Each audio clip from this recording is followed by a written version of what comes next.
As the woman was about to leave the supermarket, a bullet suddenly pierced her arm from nowhere.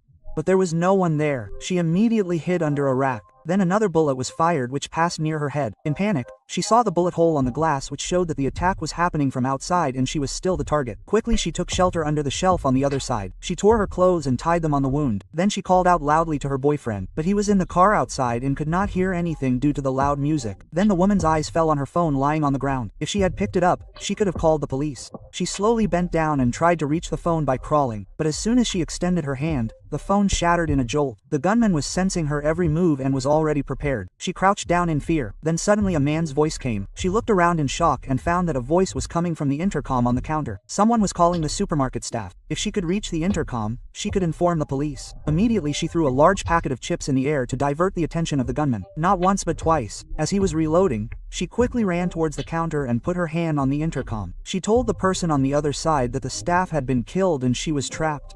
She was asking for help when her boyfriend entered the supermarket. Unaware of the situation inside, he had taken only a few steps forward when a bullet pierced his neck. The woman was terrified to see this, but she did not have the courage to do anything. Her boyfriend fell on the ground. His life started leaving him slowly and then another bullet was fired. Now he was dead.